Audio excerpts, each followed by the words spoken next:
con này nha. Rồi ở đây nhá,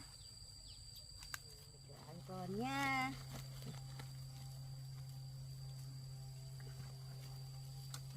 Chặt rồi. Ngồi xuống đi, em ngồi xuống đi, ngồi xuống uống sữa, hai chị em uống sữa nhá. Mẹ đi làm nhá.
ra rổ đấy.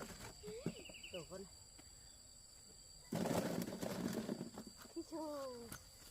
Em bẩn. Em ngồi đây nhá.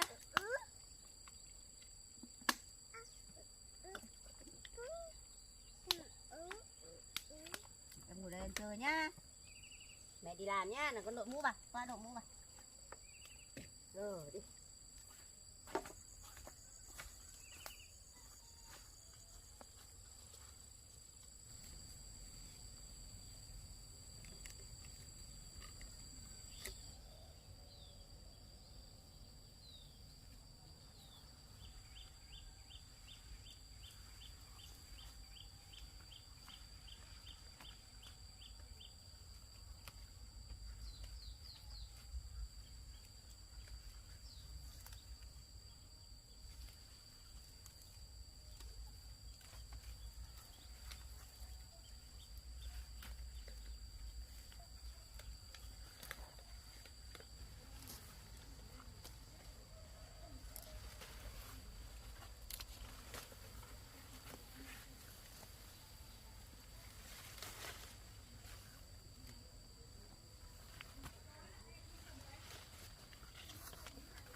Con má này con đổ vào cho bác.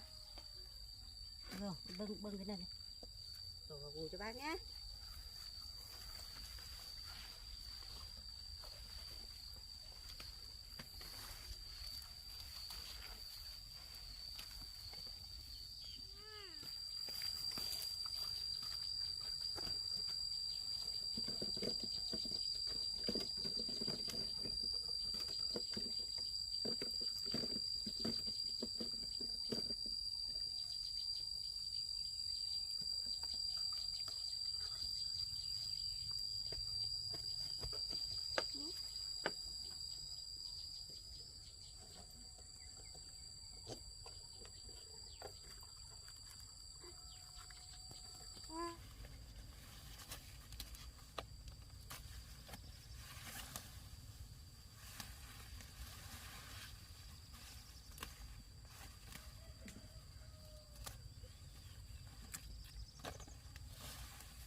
Má thì em nhá.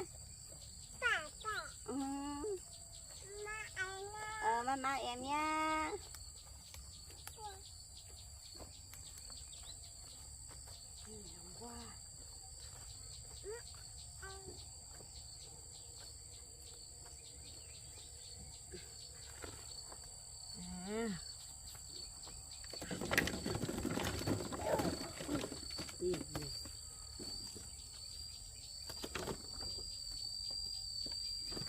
Rồi đây nhá, mẹ làm nhá.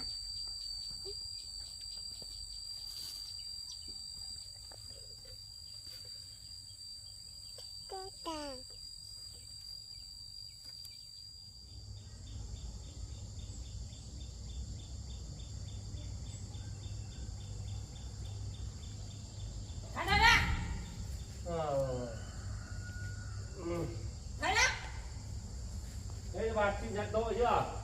Nhận rồi. Cho đăng ký mọi người đây. Ai chị nhận mở ra.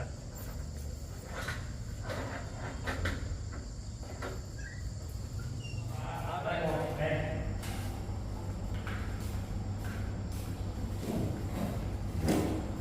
Đâu đây?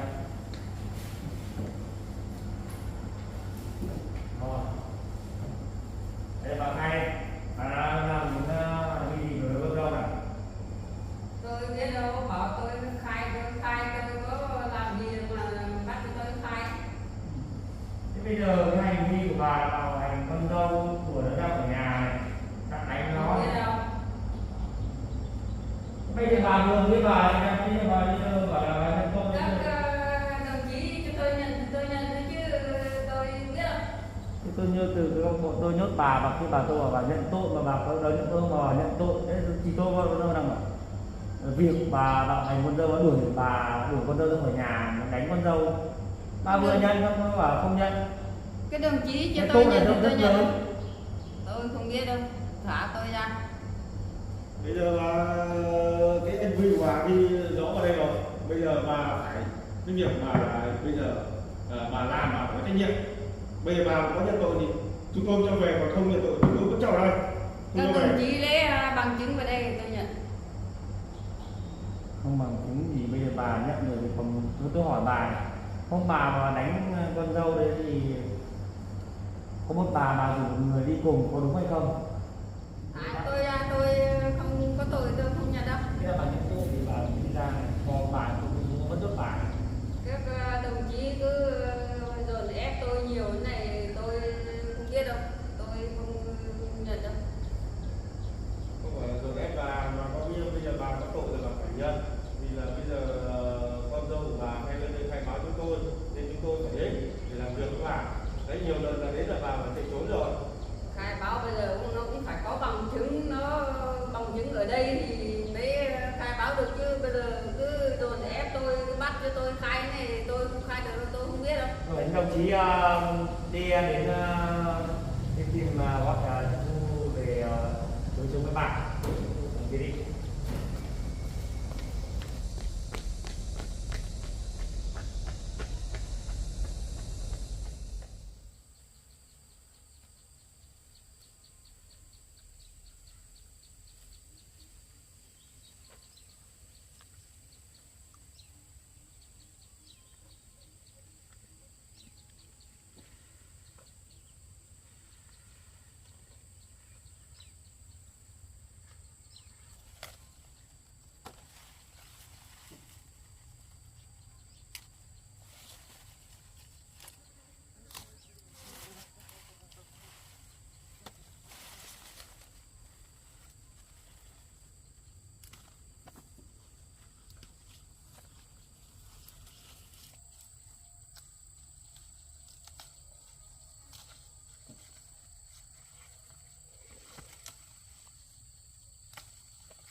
cho em tí.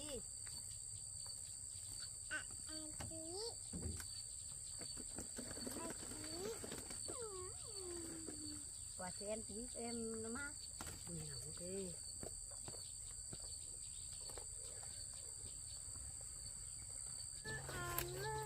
Chào mẹ nhá.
Quần áo đi để con để mặc áo cho em để về, đeo dép cho em để về đi.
bao nhiêu quả gì? Thế. Bây giờ bà đưa con dâu vào về đây. Đi gọi con dâu đây. Tôi về nhà. Bây giờ có món gì phải từ từ gọi, nhưng bà không thể đâu. Gọi về đây có bằng chứng đàng hoàng thì Không tôi bằng chứng bà từ đâu chúng tôi gọi đi gọi đường dẫn ra bà phải ngồi đâu. không được mẹ. Không bà quay rồi. Không bà ngồi. Ngồi chờ. Bà một lần nữa chúng tôi cho vào Việt Nam luôn. Không bằng Dạ chứng. tôi không sợ, tôi không có tội tình gì, tôi không được đánh được đập tôi không nhà đâu. Không nhất cái bà phải đưa bằng chứng đến bà rồi gọi bằng chứng chúng tôi đi gọi bằng chứng rồi. Gọi bằng chứng về, tôi nhà đầy việc ấy, tôi về nhà tôi làm việc chứ tôi không có ngày nào không chờ để các đồng chí hỏi cùng tôi suốt thế này đâu. Bây giờ bà phải khai rồi chúng tôi lời các bà phải được. Công việc bây giờ bà công việc bà muốn công việc bà mà làm bây giờ bà phải khai báo cho chúng tôi. Đại báo gọi con dâu đây. Con dâu chúng tôi đang không được cử người đi gọi con dâu rồi của bà phải đây chất. Bằng chứng chúng tôi có đàng hoàng, bà không phải lo, bà không ở đây đâu. Ngồi lâu lắm đấy, tôi chờ lâu lắm đấy. Bà đang làm công việc của tôi đấy. Bà đang làm công việc của tôi này. Bây giờ tốt nhất là bà khai ngày trông cho bà về. Tôi không có việc mà. Thế thì bà khai vào đây. Tôi không có tôi không khai. Tôi đi về. Bà vào nước. Tôi đi về. Bà phải chờ. Nếu mà lần này tôi xóa bà một lần tôi xóa bà ở đây. Bà khai nếu mà khai thì khai cứ chờ con dâu bà về không là để bà ấy. Bà nếu bà khai thì cho bà về. Tôi không có tôi không khai. Thế rồi anh cùng nhau. Anh tính đâu không? Vắng ở đây này. Bé cảm ơn thằng này có câu với lên nữa.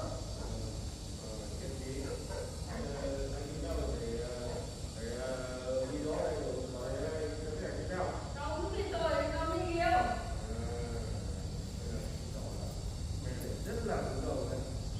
Đứng là không phải quan tâm chí cứ về Nông bắt tôi Bà khai phải tay nhanh đấy.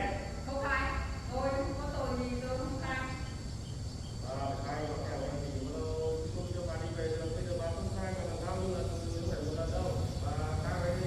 Tôi khai hết cả bộ dầu còn không được ăn. Suốt ngày cứ lùng bắt tôi nào là thế kia. Tôi không có tội, tôi không khai đâu. Nhìn ăn tôi như vậy. Bây giờ bà phải khai món nào đây cho tôi đi để tôi còn cho bà cái sổ nhẹ đâu có lại giúp bà không cố định không khai không đi ngang lại cho sao cả. Vì con dâu cái họ tôi thì tôi đuổi ở đây tôi làm thôi.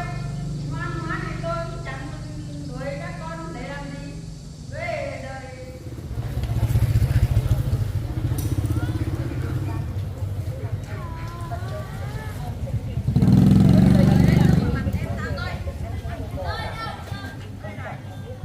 Nhà tôi năm nay trồng mùa trồng tất cả 5 kg rồi. Và đổ ra rất là máy để làm đất, hai làm cỏ và đến lúc đó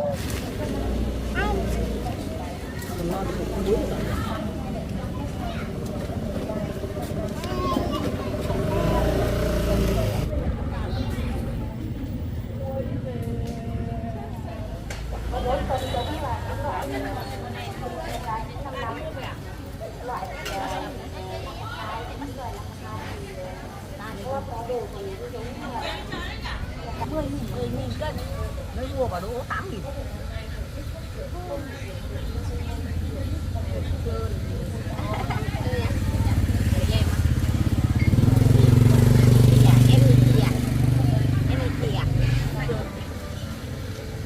Bây giờ mua cả việc có một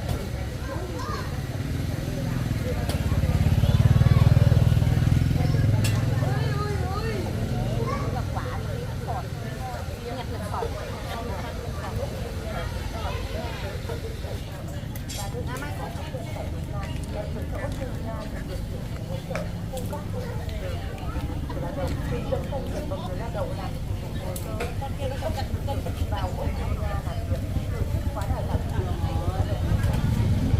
càng rẻ này quá đây.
về đâu được vào. Tôi ăn đâu đó. Đấy, con ăn kia. Tôi ăn đâu? Ba này rất. Rồi ra ra. Đây đi. Đấy, đó mà ăn đâu đó.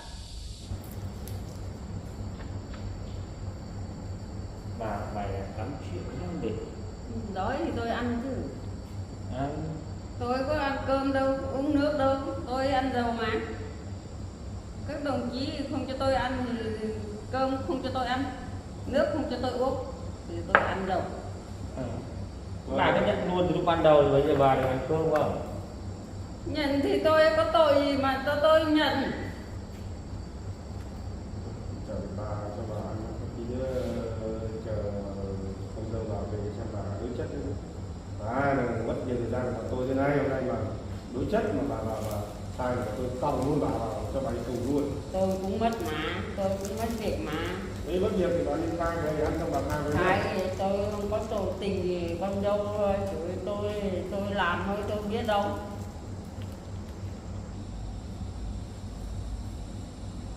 Thì biết là sai mà bà mạnh đấy dâu này dâu lên đây 4 năm lần từ chúng tôi có làm gì nào bà có làm gì con dâu bảo bà ấy bảo anh đó Anh nó chửi tôi, nó chỉ cầm tóc tôi, nó ghi đầu tôi thì tôi nói thế thôi. Lúc nào cũng đi báo công an, lúc nào cũng đi báo công an. Đồng chí, các đồng chí thì ngày nào cũng hỏi cung tôi. thế mình có con nhau bảo nhau không thế mà bảo bà ơi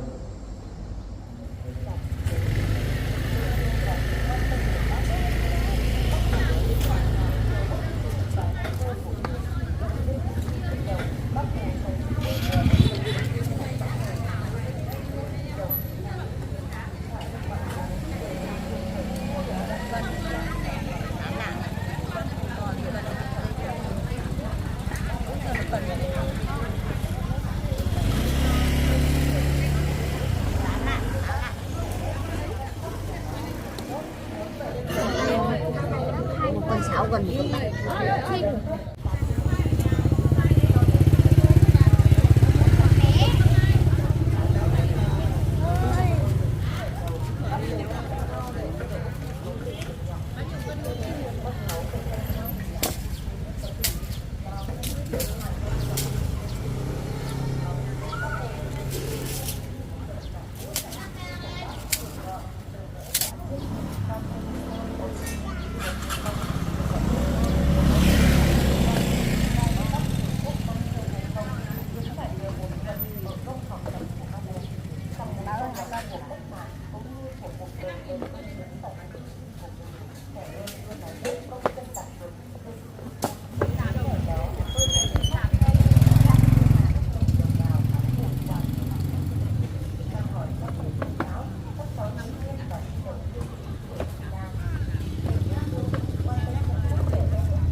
Ăn gì chả ăn vẫn nặng cổ như thế. À, con nhặt vào túi cho bà đi. Mua nhé. Mua nhé. Mua nhặt đi.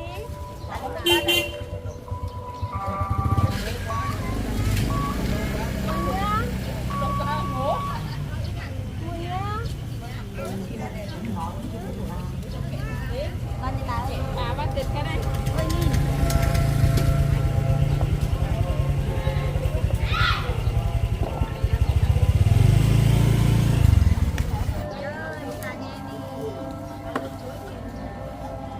Uống rượu không lấy đâu.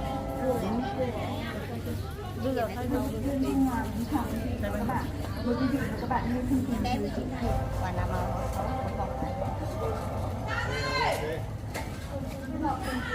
này nó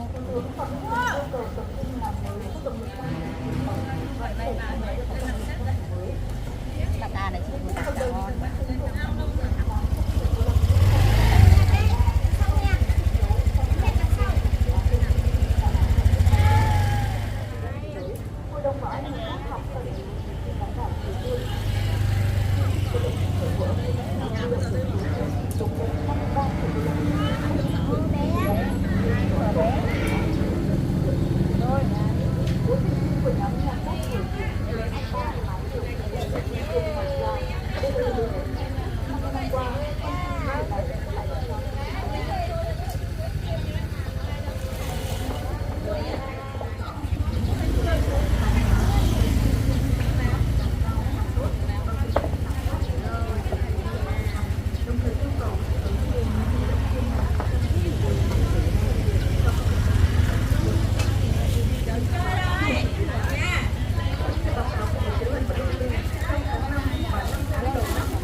cũng không biết về, mẹ ngạc ngơ, bà ngạc ngơ, ơi chứ thật là hoa đô. Không hỏi bà mãi trời qua, tôi cũng không biết về, mẹ ngạc ngơ, bà ngạc ngơ, ơi chứ thật là hoa đô. Chú bị đơn đi chơi không hỏi bà mãi trời qua, tôi cũng không biết đi.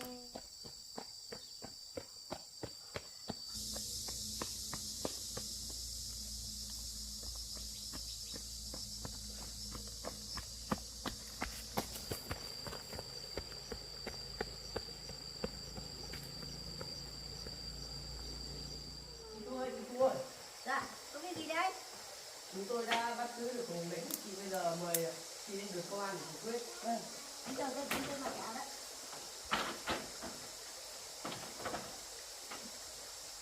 Bắt được bà từ lúc nào đấy? Chúng tôi đã bắt được Hùng hôm qua.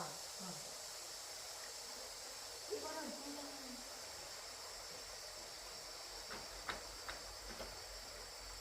Cháu lên để thay đổi giải quyết bà đấy. Vâng. Đi con. Đi.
Đây là báo với chị, chúng tôi đã mời bà chồng chị nên là Tần nên ngay như bà bảo là bà không bảo hành là của chị ở nhà điều đó sự đúng thật không và chúng nghe.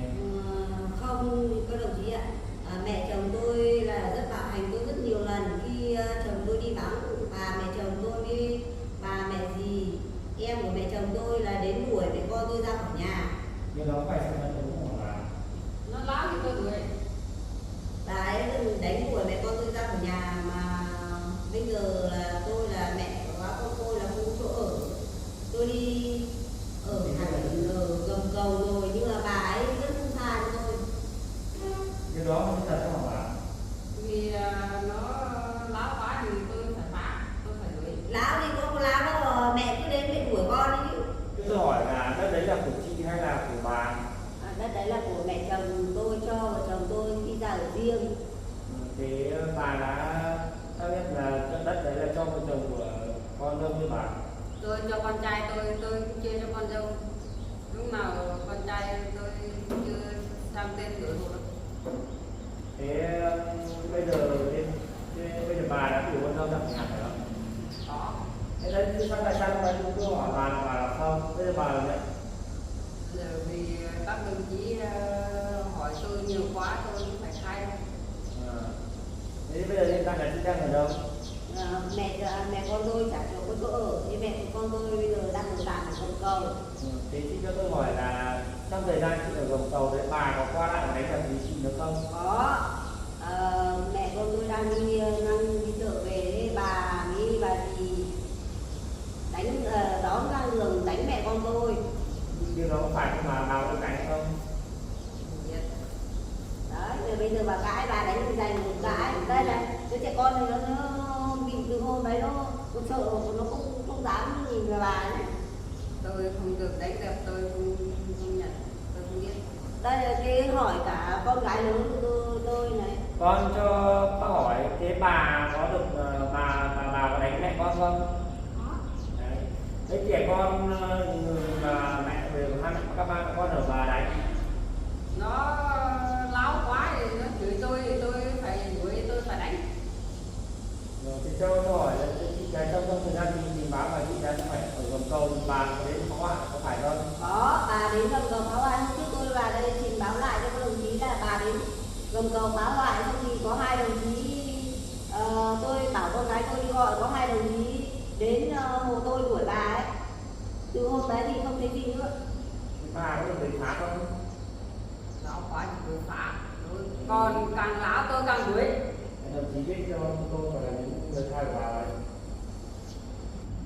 Tôi đề nghị các đồng chí là phải có biện pháp răn đe bà, còn không bà toàn đến quấy nhiễu cuộc sống của mẹ con tôi thôi. Rồi bây giờ chúng tôi sẽ chỉ vì bà đất của bà nhưng mà nhà của chị bà đã cho chồng của anh chị thế làm bây giờ chị sẽ về nhà của chị ở thế nào, còn bà thì bây giờ bà thì đồng ý không? Tôi biết rồi con trai tôi về là giải quyết xong rồi nhà cũng nói. Thế bây giờ bao nhiêu bà biết con trai bà đâu không? Không biết. Thế thì bây giờ bà nói với đồng chí thì làm sao? Thì tôi ý kiến. Tôi muốn các đồng chí là phải giải quyết triệt để cái cách là bà đến quấy nhiễu tôi và đến bạo hành tôi. Thế bây giờ bà ngồi đây thì cái tội giác của bà là cái tội rất to lớn. Thế bây giờ theo ý kiến của chị thì có tố giác bà hay không? Tôi thì bây giờ là chỉ cũng là mẹ chồng tôi. Nếu mà bà biết lỗi rồi mà bà biết sai rồi thì tôi đề nghị là các đồng chí giải quyết tình cảm. Thế lúc giờ bà bây giờ bà có từ giờ đi bà có đến mạo hành và đủ con dâu không? Tôi giờ thì tôi cũng có lúc cũng có cái giận nóng thì tôi làm. Thì bây giờ thì tôi cũng các đồng chí nói thế thì tôi cũng không làm nữa. Tôi tha để cho nó về ở chỗ nhà con nhà nó đây. Thì bây giờ tôi nuôi rồi. Bây giờ thế thì cũng cho mẹ con nó về. Rồi, thế thì ý kiến của bà tôi ghi rõ đây rồi nhé. Thế thì từ đây là bà không được tính quấy phá con dâu bà nữa nhé. Đây ý kiến của bà với ý kiến của con dâu tôi ghi đây rồi. Thì bà với con dâu đọc lại xem nó đúng thì ký đây. Đã ký đây rồi thì bà không được tính phá nhiễu con nhé. Tôi không phá nữa. Đấy. Đấy. Đây bà ghi đây. Bà sẽ đọc cái bà ghi đây.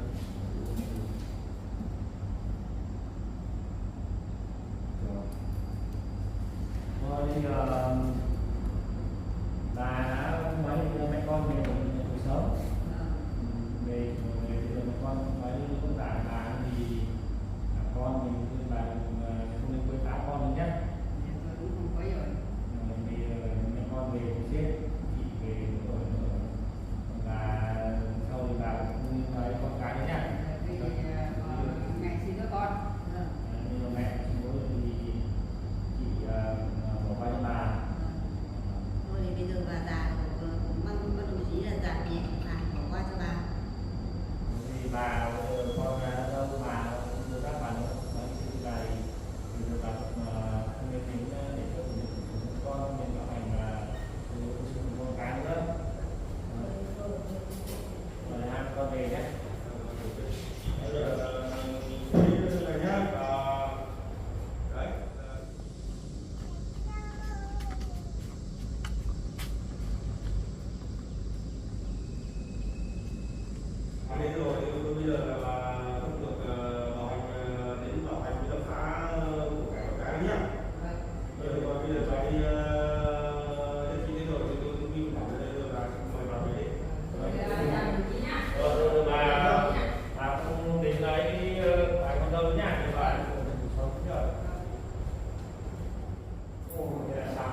sao rồi.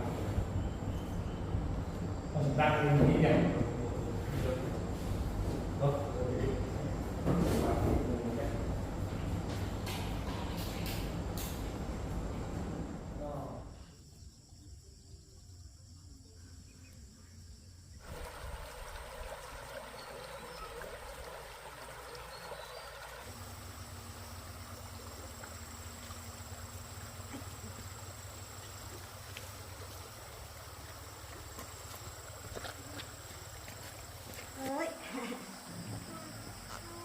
Đoạn rồi đi để về nhà thôi.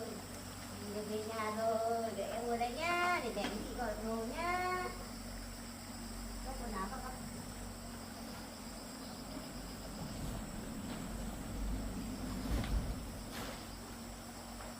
Lên vào đi con. Đi về. Về nhà mình nhá. Không thể gần cầu nữa nhá.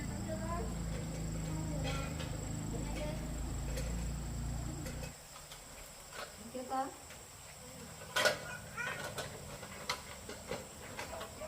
Đây, cái này đi ra nè, về nhà nè.